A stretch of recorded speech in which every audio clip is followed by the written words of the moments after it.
Dava's been itching to get back behind the wheel in competition. For the last 16 weeks he's been in Scotland as Deputy Chief of Staff for all the military personnel drafted in to support the Glasgow Commonwealth Games. But when it comes to competing himself, he's much more at home out on a motor racing circuit than an athletics track, especially if it's Silverstone. It sounds so cliche to say this, but when you're behind the wheel, but when you are behind the wheel, absolutely nothing else matters. It is the car in front, and that's it. And you concentrate on what you're doing, and you just get on with it. And it's such a thrill, but it's hard work. For one race.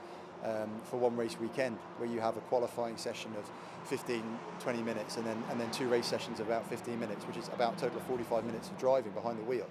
That's an entire week spent. That's probably a good 8 hours on the car just prepping it, and that's if you don't crang it or get any knocks, etc., or anything goes wrong. So it's a lot of getting ready for something small, but the prize at the end, it is worth it. Just that finishing line and aiming for the podium, improving what you did next time. And a lot of what you learn in the military and the self-discipline and these are traits that soldiers will have anyway, and it's a matter of just adapting that and letting them realise that actually this is something that can be done, this is something that's affordable, and it's something that is definitely within reach. He founded his own motorsports team, ZRD Racing, several years ago, but working as a one-man band, building, preparing, servicing and competing in his BMW, it's tough going at this level, and last year he was invited to join a bigger team. His results surged, jumping from 14th place to 4th in his first race with them. Now team boss Andy Waters says Farhad's a real talent. He's got a lot of potential, there's a lot of commitment, very focused, well disciplined. It's just, you can really get a lot of information off him regarding setup. We'll have some good results. We've had some already, so we're looking forward to this weekend.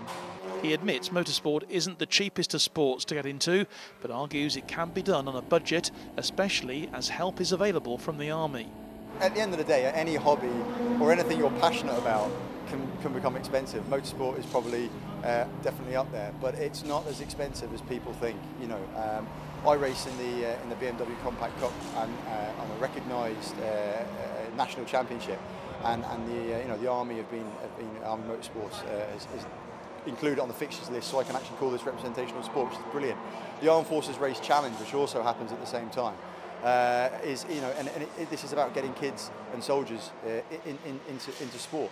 And it's not that expensive, because if you build your own vehicle and to get it onto the track, you're probably looking at around about £4,000 to be able to get a car built competitively and put onto a track. Now, if you take £4,000 of a year, I would suggest that golf fees and the potential bar bills after a rugby match could probably equate to something near that as well. So, it's horses for courses. Apart from the backing of his regiment, he also has an understanding family. Captain Dava hopes that when he eventually leaves the Army, he'll be able to work in the motorsports industry, though not necessarily as a driver. This weekend, though, he has his sights firmly set on success here at the home of British motor racing. John Knighton, Forces News, Silverstone.